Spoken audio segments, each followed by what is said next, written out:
Friends, आज हम लोग जानेंगे फहराता है आज तिरंगा कविता। इस कविता के लेखक महादेवी वर्मा जी है। तो सबसे पहले जान लेते हैं उनके बारे में कुछ जीवन परिचय। महादेवी वर्मा के बारे में हम जानते हैं कि यह बहुत ही बड़े कवियत्री थी। वे छायावादी युग के कवि थे और इनको आधुनिक मीरा के नाम से भी जाना जाते हैं। मीरा जानते हैं, वह बहुत ही कष्ट झेली, मतलब इस प्रकार से मीरा के नाम से जाना जाता है। जन्म इनका देख लेते उत्तर प्रदेश के फर्रुखाबाद 1907 में हुआ था। 1907 में उत्तर प्रदेश के फर्रुखाबाद जिला में इनका जन्म हुआ था। इनकी मृत्यु 1 सितंबर 1987 ईस्वी को हो गई थी। 1987 ईस्वी को मृत्यु, 1907 ईस्वी को जन्म इनका हुआ था।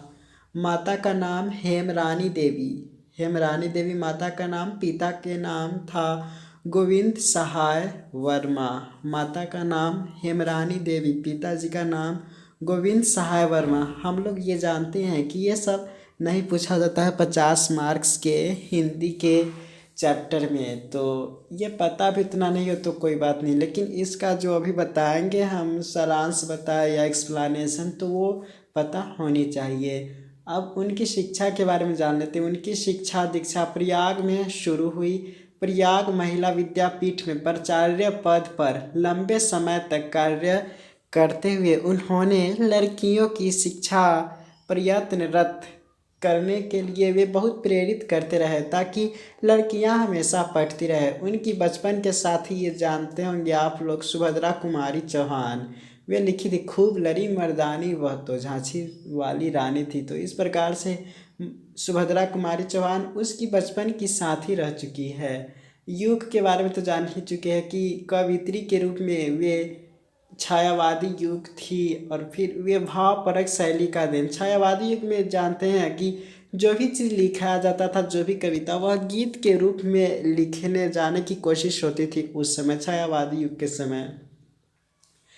काव्य संग्रह देख लेते हैं। निहार, रश्मि, यात्रा, दीपशिखा, ये उनका काव्य संग्रह है। निहार में बहुत सारे काव्य लिखे होंगे। रश्मि जो उनकी रचना है, इसमें भी बहुत सारे काव्य। यामा में भी बहुत सारे काव्य। दीपशिखा में भी बहुत सारा काव्य। तो ये काव्य संग्रह है। गद्य संग्रह देख लेते हैं। रेखा चित्र संस्मरण, रेखा चित्र संस्मरण जैसे लिखे हैं। अतीत के चलचित्र, स्मृति की रेखाएं, पथ की साथी, श्रृंखला की कड़ियाँ, ये सभी है। अब उनको सम्मान क्या मिला है तो साहित्य अकादमी पुरस्कार, भारत भारती पुरस्कार, ज्ञानपीठ पुरस्कार, पद्म भूषण पुरस्कार। मतलब साहित्य के क्षेत्र में जितने भी बड़े बड़े पुरस्कार है, ये महादेवी वर्मा जी को वो प्राप्त हुआ। भाषा देख लेते। तत्सम तथा खरी बोली इनकी भाषा थी। और ये आधुनिक मीरा के नाम से किनको जानते हैं तो महादेवी वर्मा को। तो ये बेसिक बातें थी, जान लिए। अब आज जा रहे हैं हम लोग पढ़ने फहराता आज तिरंगा। महादेवी वर्मा लिखित यह कविता है।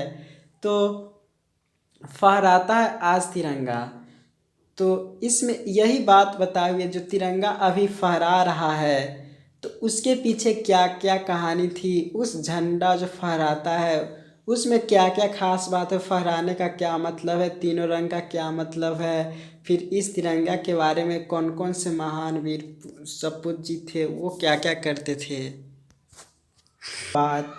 तो वही सब बात इसमें लिखा हुआ है। तो क्वेश्चन किस प्रकार से आता है कि फहराता आज तिरंगा कविता का भावार्थ स्पष्ट कीजिए, या कविता का सारांश लिखिए, या कविता का वर्णन कीजिए।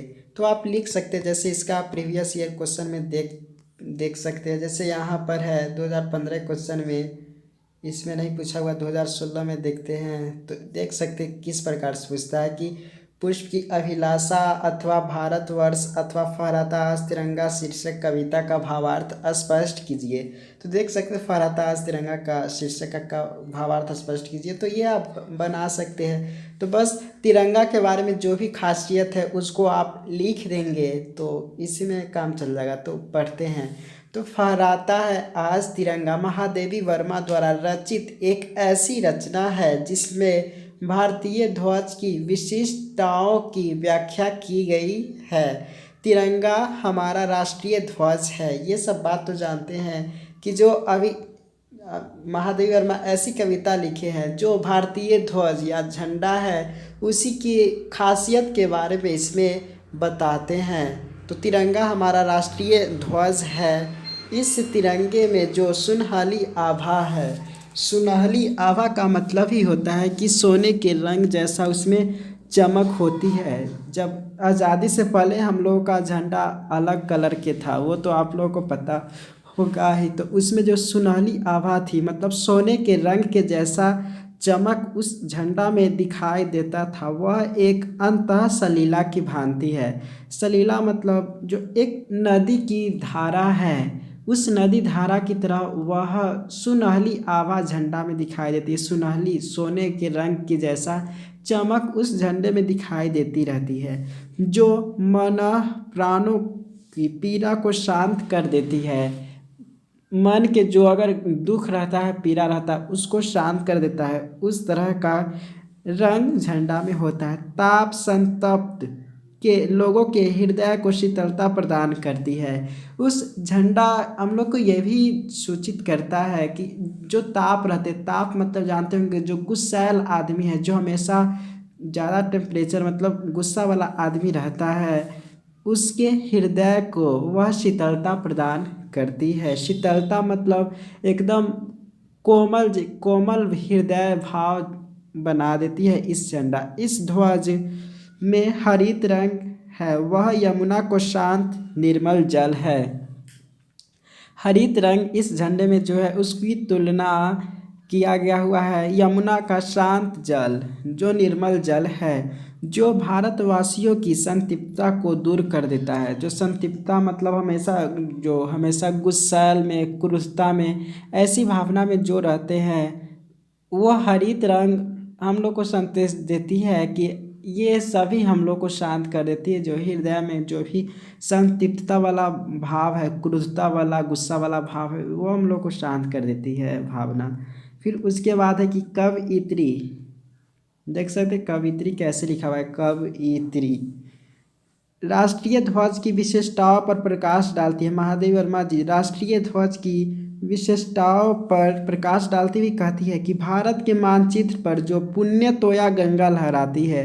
पुण्य तोया ही मतलब होता है कि पुण्य मतलब हॉली और तोया मतलब होता है वाटर। जो पवित्र पानी, पवित्र नदी जो बहती है, पवित्र गंगा जो बहती है, वह और कुछ नहीं बल्कि राष्ट्रीय ध्वज का श्वेत रंग ही है। वह कुछ नहीं, जो भारतीय मानचित्र पर आप देखेंगे तो उजला उजला कलर से वह नदी को दर्शाता है या नीला कलर से, तो वह बल्कि कुछ नहीं, वह है श्वेत रंग ही है। ये तुलना ये बात किया हुआ है, राष्ट्रीय ध्वज के श्वेत रंग का तुलना पवित्र जल से किया गया हुआ है। इन सभी विशिष्टताओं को लेकर भारत का राष्ट्रीय ध्वज लहरा रहा है। ध्वज की श्वेताभ में सत्य और अहिंसा समाहित है। जो श्वेत कलर है झंडा में, पहले ये बेसिक बात जान लेते, झंडा में 3 कलर तो होता ही है।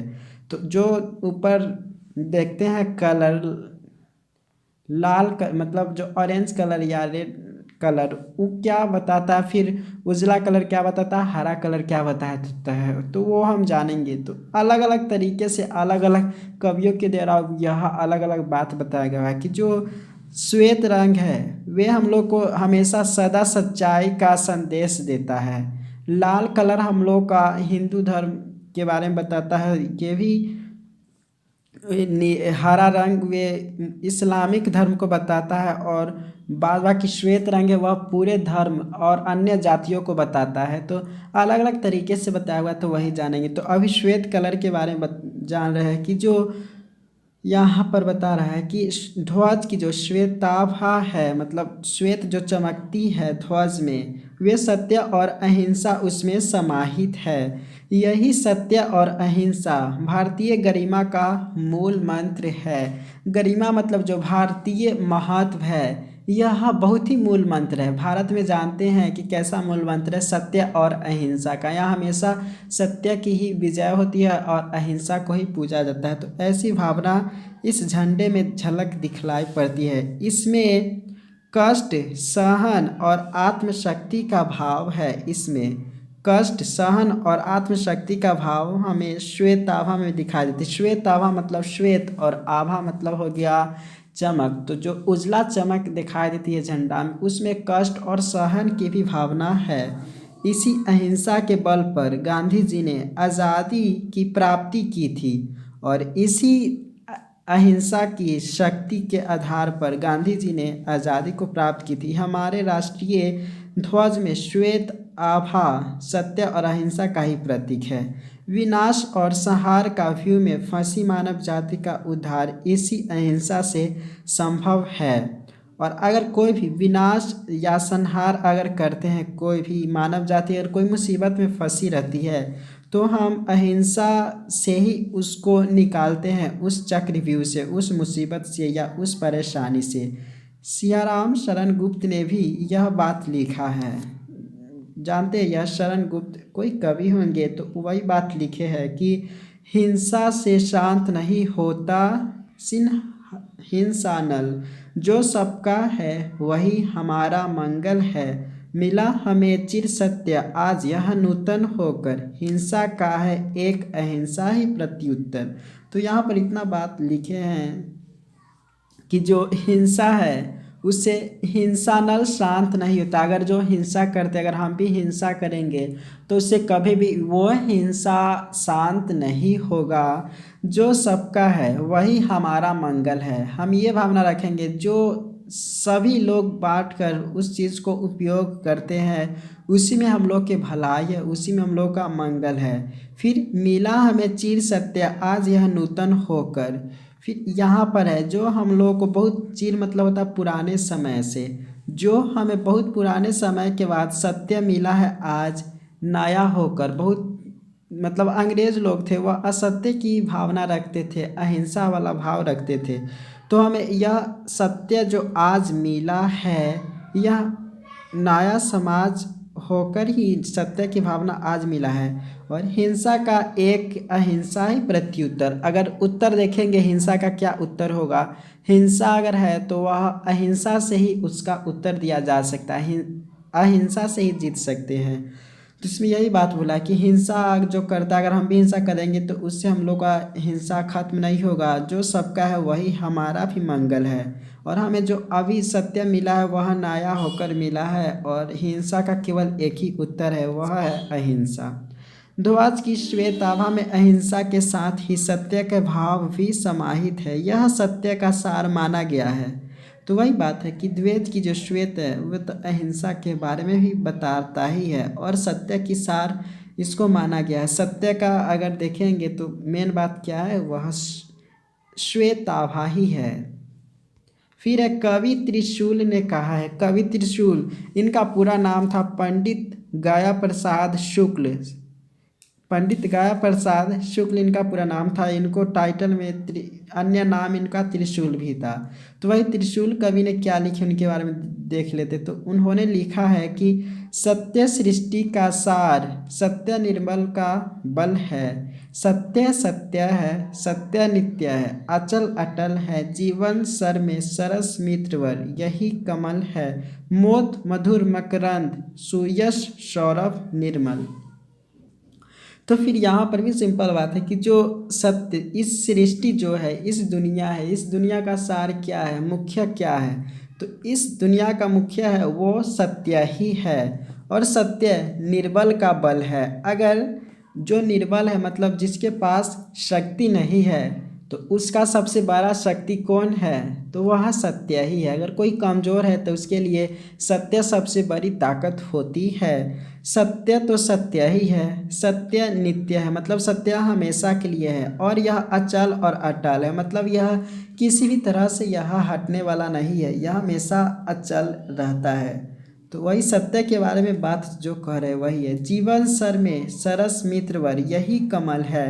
अगर जीवन में अगर हम सभी को मित्र बना लेंगे तो यह कमल की तरह अच्छे भाव रखने वाले हो जाएंगे। मोद मधुर मकरंद सुयस सौरभ निर्मल है।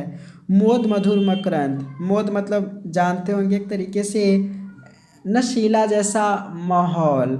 मधुर मतलब भी सुंदर होता है। मकरंद मतलब जो अलुआ जिसको कहते हैं। तो ऐसी भावना सत्य में ही सीमित है। ऐसी सत्य की भावना रखेंगे तो हमें ये तीनों का आनंद मिलते रहेगा। सुयस सौरभ निर्मल है। सुयस ही मतलब होता है जो अच्छा कीर्ति जिसके पास है, सुख कीर्ति है या सुख ख्याति है, अच्छी भावना है, अच्छा यश है, उसके पास सौरभ निर्मल है। मतलब जो सुयस लोग होते हैं, सत्य की भावना जिनके पास होता है, उसके पास में भी एकदम अच्छी सुगंध की खुशबू आती रहती है। तो यह सत्य के बारे में बात ये सभी था जो लिखे थे कवि त्रिशूल ने लिखा था। राष्ट्रीय ध्वज में जो पीला रंग है, ये जानते आज़ादी से पहले हमारा जो झंडा था वह अलग अलग कलर के था। एक समय ऐसा था जिसमें पीला रंग था, लाल था और हरा कलर था, इस तरीके के कलर था। तो इसमें पीला रंग यह बताता है वह हमारे कर्म योग का प्रतीक है। कर्म योग मतलब हमेशा कर्म करते रहना चाहिए, ऐसी प्रतीक हमें यह पीला रंग बताता था। भारतीय संस्कृति का उदात्त पक्ष इसी कर्म योग पर निर्भर है। जो अभी देख रहे हैं संस्कृति, वह किस ये पीले रंग का प्रतीक कर्मयोग का है, इसी कर्मयोग के प्रतीक है। और इसी के प्रतीक के आधार पर हम लोग हमेशा अपने कर्म को करते रहते हैं। गांधी जी की मान्यता है कार्य में व्यक्तिगत परिश्रम की रक्षा और मानवीय ईमानदारी होनी चाहिए, लोभ नहीं। तो इतनी अच्छी गांधी जी की मान्यता थी कि जो भी व्यक्तिगत अपने परिश्रम करता है वह अब रक्षा और मानवीय ईमानदारी उनमें होना चाहिए। मानव की रक्षा और मानव की ईमानदारी होनी चाहिए, बल्कि लोभ नहीं, लालच उसके पास नहीं होनी चाहिए। जो व्यक्ति ईश्वर में आस्था रखता है वह 24 घंटे कार्यरत रहता है, क्योंकि ईश्वर ने हमें इसलिए हाथ पैर दिए हैं। कर्मयोग से रूपायित हमारी संस्कृति इस राष्ट्रीय ध्वज के पीले रंग में समाहित है। तो ये बात सही है। अगर ईश्वर की भी जो आराधना या पूजा पाठ करते हैं वह हमेशा अपने काम में ही सीमित रहते हैं, मेन तो वही होता है। इसलिए तो कहा गया है कि कर्म ही पूजा है। आप अपने कर्म को करते हैं तो आपकी पूजा करने की आवश्यकता ही नहीं होगी।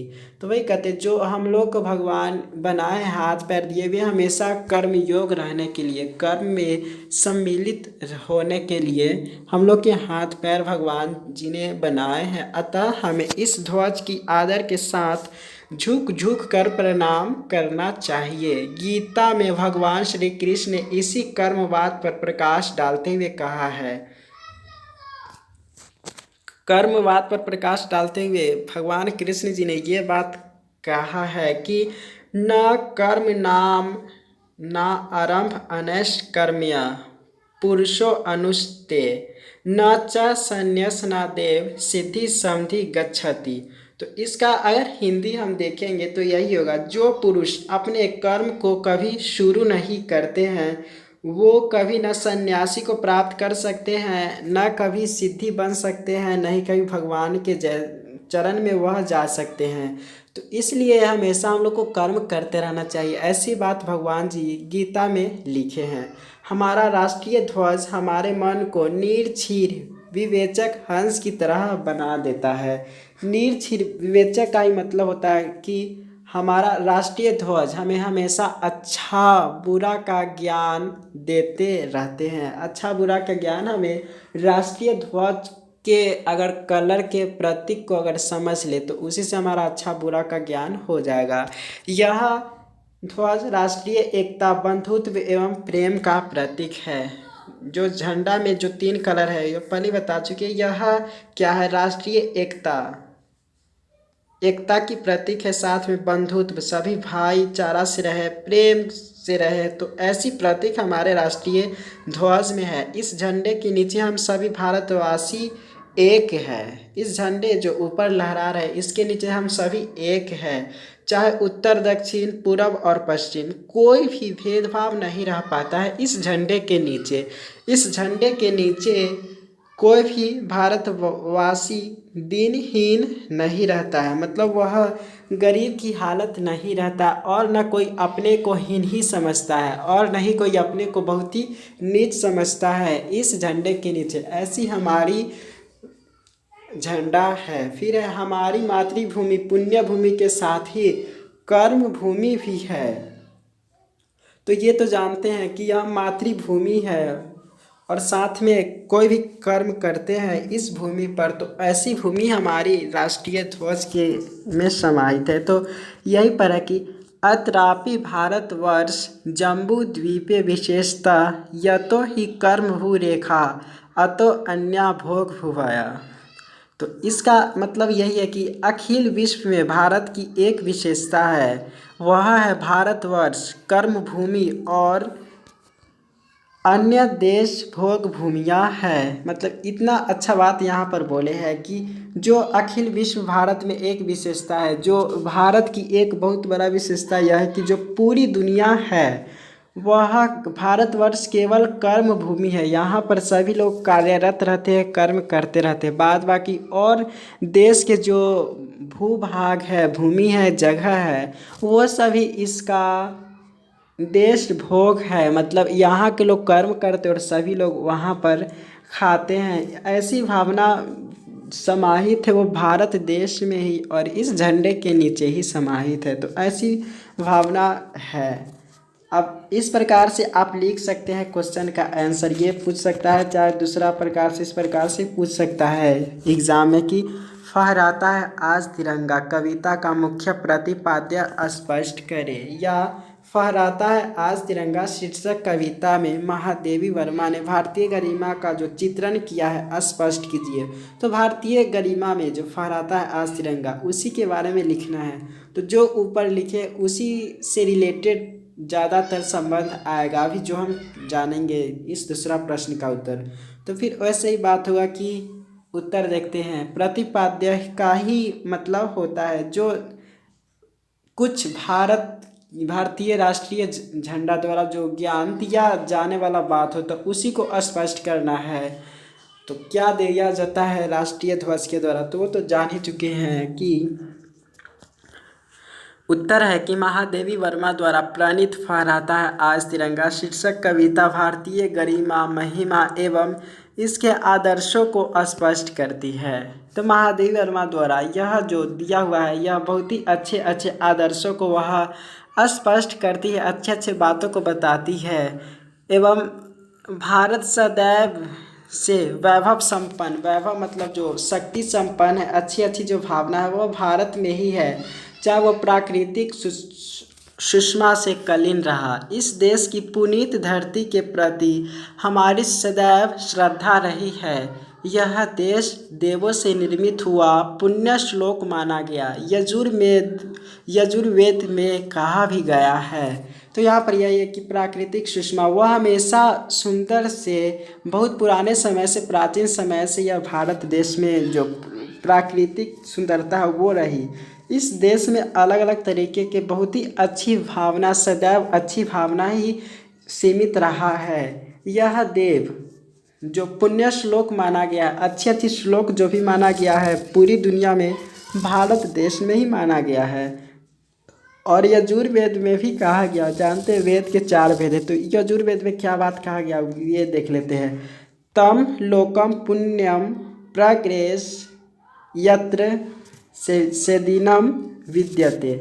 मतलब इसका मतलब ही होगा, तम मतलब होता है अंधकार या पाप। तो जो जिस लोक में पाप है हमारा भारत देशी पुण्य प्रवेश कराते हैं, मतलब वहाँ पर पहुँचाते हैं। जिस जगह पर पाप है पुण्य भारत देश के द्वारा ही पहुँचाया जाता है, बताया जाता है। और यहाँ पर तो हमेशा अच्छे दिन ही रहते हैं भारत देश में। तो ऐसी भावना यजुर्वेद में कहा गया हुआ है। फिर यहाँ पर है जो पीछे पढ़े बस वैसे ही भावना है, तो इसको सीधे ही पढ़ देंगे, ध्यान से सुनेंगे तो समझ में आ जाएगा। यहाँ पर है कि हमारा राष्ट्रीय ध्वज तिरंगा है, आज यह तिरंगा निर्विघ्न फहरा रहा है, मतलब बिना किसी से डरे हुए यह अच्छा से फहरा रहा है आसमान में। यह 3 रंगों से निर्मित है, कवयित्री महादेवी ने इन तीन रंगों की प्रतीक रूप में अलग अलग व्याख्या की है। इनकी सुनहली आभा में अंतः सलीला व्यक्त है। अंतः सलीला व्यक्त है मतलब पहले बता चुके हैं कि जो सुनहली आभा नदी के जैसा चमक रही है, ऐसी भावना दिखाई देती है हमारे झंडा में। इसके हरित रंग में यमुना नदी मानो साकार हो रही है। इसके श्वेत रंग में पुण्य सलीला गंगा की धारा प्रवाहित सी लगती है। यह तिरंगा गंगा और यमुना नदी की सारी महिमा को अपने आप में समाहित करती हुई हमारी धरती पर फहरा रहा है। तो इस तरीके की इतना अच्छा भावना हमारे राष्ट्रीय ध्वज के बारे में दिया हुआ है। स्वदेश में प्रवाहमान इन नदियों की काफ़ी महत्व है। जो भी नदियाँ बहती हैं हमारे देश में, वे सभी का एक अलग ही बहुत ही ज़्यादा महत्व है। गांधी जी ने राष्ट्रीय ध्वज के संबंध में उन्होंने कहा है कि इस झंडे में तीन रंग है, लाल, हरा और सफ़ेद। लाल जो कलर है वह हिंदुओं के लिए है, हरा मुसलमानों के लिए तथा सफ़ेद जो है वह दूसरी जातियों के लिए है। तो ऐसी भावना गांधी जी ने तीनों कलर के बारे में बोले हैं। इसमें एक बहुत बड़ी भावना निहित है, यह तो मानो त्रिवेणी का संगम है। जो त्रिवेणी है उसका संगम है और सभी के मिलकर चलने की कामना करता है। इस देश में सभी लोग मिलकर रहें और सभी लोग सही से चले, ऐसी कामना करते हैं।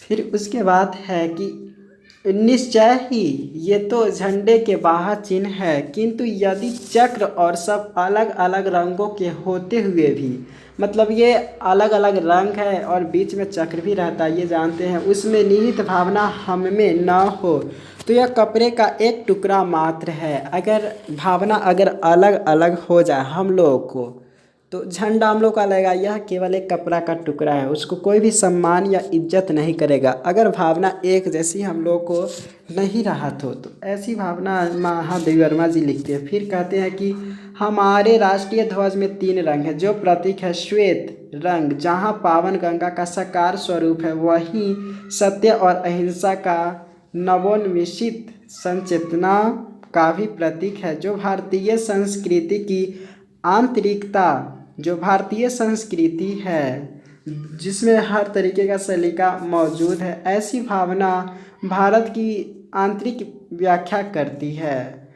तिरंगे में जो श्वेत आभा उसमें सत्य और अहिंसा समाहित है। इस भाव से स्पष्ट होता है कि अहिंसा सर्वधर्म समभाव, सर्वधर्म मतलब होता है सभी धर्म के लिए, समभाव मतलब एक जैसा भाव के लिए, देशभक्ति मतलब देश के प्रति अच्छी भावना के लिए, अछूतों के प्रति मानवीय व्यवहार के लिए, जो अछूत है नीच जात है उसके लिए अच्छे व्यवहार के लिए, चाहे स्त्री शिक्षा के लिए या अन्याय जहाँ पर भी हो तो उसका शांतिपूर्ण करने के लिए, ये सभी चीज़ के लिए हमारे तिरंगा श्वेत कलर है तिरंगा में, वे है देख सकते कितना सारा चीज़ के लिए तिरंगा में श्वेत रंग हम लोग को प्रतीक देता है।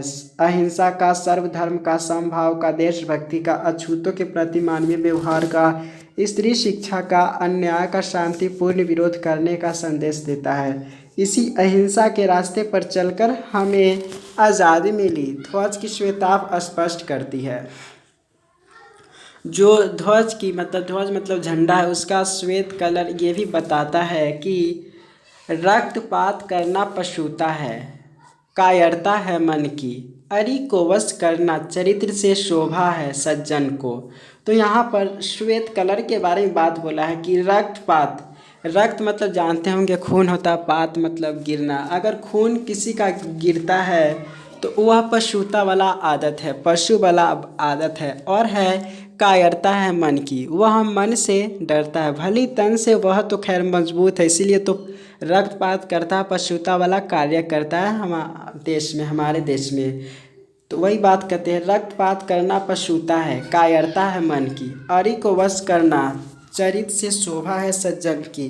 तो अरि मतलब होता है दुश्मन कह सकते हैं, तो वही अगर दुश्मन को वश करना है तो वह चरित्र से शोभा है सज्जन को, तो वह अपने अच्छे चरित्र से ही उसको वश में कर सकते हैं। जो हमारा वैरी हो या दुश्मन हो या विरोधी हो तो उसको हम अच्छे चरित्र से ही वश कर सकते हैं। तो ये हमारे श्वेत जो झंडा में सफ़ेद रंग है वो बताता है। फिर यहाँ पर है कि गांधी जी के असहयोग आंदोलन के आधार यही सत्य और अहिंसा था। तो ये बात तो जानते, असहयोग आंदोलन सत्य और अहिंसा पर ही आधारित था। उनका सत्य परम तत्व के अर्थ में व्यवहित हुआ। जो उनका सत्य है वह बहुत ही अच्छे अर्थ में व्यवहार किया गया। यह तिरंगा हमें अहिंसात्मक मार्ग के द्वारा परम सत्य की ओर चलने का संकेत करता है। कवि त्रिशूल ने अपनी राष्ट्रीय मंत्र कविता में कहा है। अब कवि त्रिशूल फिर यहाँ पर है, वो क्या बात बोले हैं कि सत्य सृष्टि का सार, सत्य निर्बल का बल है, सत्य सत्य है, सत्य नित्य है, अचल अटल है। तो पहले ही बात बता चुके कि सत्य क्या है, सृष्टि का एकदम अच्छी सार है। मतलब अगर जो मुख्य बात सृष्टि का है वह सत्य ही है, और सत्य जो है वह जिसके पास शक्ति नहीं है, ऐसी ताकत सत्य में ही होती है। फिर सत्य तो सत्य ही है, सत्य हमेशा के लिए है और यह अचल और अटल है। तिरंगे ध्वज की हरिताभा भावना जो अभिव्यक्त करती है, वह कैसी हमारी भावना को व्यक्त करती है। जो हरित रंग का चमकता है वह हमारे अच्छे भावना के व्यक्त करता है कि अच्छी भावना रखनी चाहिए हमेशा। महादेवी ने तिरंगे ध्वज के विविध रंगों के प्रतीकात्मक व्याख्या करते हुए कहा है कि पीला रंग हमारे कर्म योग का सूचक है। इस कर्म योग की प्रेरणा श्री कृष्ण ने दी है। उन्होंने क्या, श्री कृष्ण जी ने क्या दिया, कर्म योग के प्रति, कर्म के प्रति। उनका कहना है जनक आदि ने, जनक जानते हैं, उन्होंने या उन जैसे बहुत लोगों ने कर्म द्वारा ही सिद्धि या पूर्णता प्राप्त की थी। सिद्धि या पूर्णता प्राप्त मतलब अच्छी, जो कर्म के द्वारा ही अच्छी जो प्राप्त की थी वो कर्म के द्वारा ही प्राप्त की थी। तुझे भी संसार की व्यवस्था को दृष्टि में रखते हुए कर्म करने चाहिए। जैसी भी संसार में जैसी भी स्थिति हो, व्यवस्था हो, उसी के आधार पर हम लोग का कर्म करना चाहिए। जिस प्रकार मूर्ख कर्म फल में आसक्त होकर काम करता है, मतलब आसक्त मूर्ख कर्म फल में अच्छी तरह से काम नहीं करता, उसी प्रकार ज्ञानी लोग कर्म फल में अनासक्त रहकर संसार व्यवस्था में स्थापित करने के लिए कर्म करते हैं। तो जो ज्ञानी लोग होते हैं वह अनासक्त रहकर अच्छे भावना के लिए वह हमेशा इस संसार में काम करते रहते, जो ज्ञानी लोग होते हैं। हमारा तिरंगा आज सत्य, अहिंसा और कर्मवाद का संदेश देता हुआ फहरा रहा है। ये तीनों भावना, सत्य, अहिंसा और कर्मवाद। सत्य मतलब जान ही चुके हैं, हमेशा सत्य पर। अहिंसा मतलब कोई भी बिना हथियार के, और कर्मवाद मतलब हमेशा काम करते हुए का संदेश दे रहा है हमारा तिरंगा। इसमें हमारी पहचान है एवं हमारी ज्ञान भी इसमें समाहित है। ज्ञान और पहचान हमारे झंडे के रंग में ही समाहित है। अतः इसके वंदन करने से, इसके समक्ष झुकने से हमारा भाव उन्नत होगा, बहुत ही ऊंचा होगा अगर झंडे के सामने झुकने से। महादेवी का मानना है कि यह तिरंगा हमारे मन को हंस या विवेकी और शीलवान बनाता है। मन को जो तिरंगा है वह अच्छे बुरे का पहचान बनाता है, हंस की तरह। इसके उत्तर में हिमालय पहाड़ से लेकर दक्षिण में सिंधु तक, जो उत्तर में कौन हिमालय पहाड़ है और दक्षिण में सिंधु नदी है, वहाँ तक सुविस्तृत भूभाग को एक कर देने की क्षमता है। वह किसमें, तो वह हमारी तिरंगा में ही है।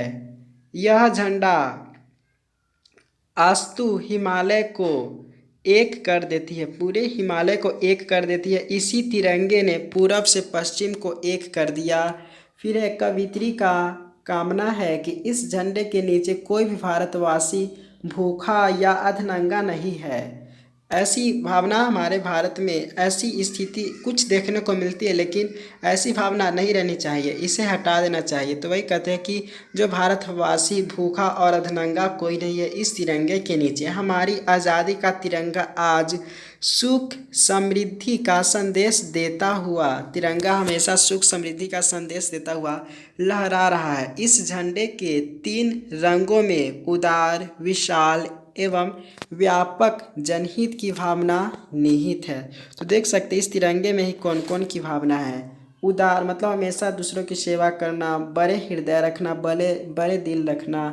फिर व्यापक जनहित, हमेशा लोगों की सेवा करने की भावना इस तिरंगे में ही सीमित है। इसलिए तो यह तिरंगा कहता है कि सर्वे भवन्तु सुखिनः, सर्वे सन्तु निरामय, मतलब सभी लोग सुखी रहे, फिर सभी लोग निरामय रहे, किसी के पास कष्ट कोई नहीं रहे।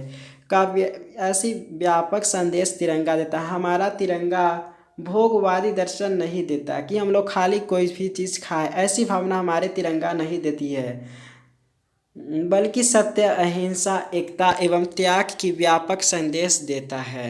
यह सत्य, अहिंसा और एकता और त्याग का व्यापक संदेश देता है हमारा तिरंगा। कृष्ण जीवन भट्ट ने भी अपनी कविता में लहराता है अमर तिरंगा में यह बात लिखे हैं कि लहराता है अमर तिरंगा सच्चाई की शान से, पल में ही पल हो जाती है हर मुश्किल इंसान से, नींव पड़ी है तेरे बाजू पर ही तेरे मुल्क की, न्याय मिटा देता हस्ती दुनिया में हर जुल्म की। तो लहराता है अमर तिरंगा सच्चाई की शान से। जो अभी तिरंगा लहरा रहा है वो किससे लहरा रहा है? सच्चाई की शान के कारण ही। फिर पल में ही हल हो जाती है। अगर इंसान से कोई भी अगर मुसीबत आए तो वह इंसान से तुरंत ही वह हल हो जाता है। फिर उसके बाद हमारे बाजू में या हमारे हाथ में इतनी शक्ति है कि जो अगर नींव पड़ी हो कोई भी मुल्क की, हमारे देश के प्रति अगर कोई बुरा हो तो उसको हम हरा देते हैं, न्याय मिटा देते हैं। न्याय मिटा देता है हस्ती दुनिया हर जुल्म की। अगर कोई भी जुल्म करते हैं, कोई भी जुल्म अगर कोई भी लोग करता है तो हम न्याय से उस जुल्म को मिटा देते थी। ऐसी भावना हमारे तिरंगे के प्रति रहेंगे तो ये सब बात साकार ही है। तो ऐसी भावना तिरंगा के बारे में लिखी है। तो अब इस प्रकार से चैप्टर अब ख़त्म हो चुका है। पूरी सिलेबस आप आराम से देख सकते हैं। प्लेलिस्ट में जाकर 50 मार्क्स का हिंदी देख सकते हैं, नॉन हिंदी जो 50 मार्क्स है वो। तो अब नेक्स्ट लेक्चर में मिलते हैं, तो प्लेलिस्ट में पढ़ते रहिए। तो थैंक यू फॉर वॉचिंग।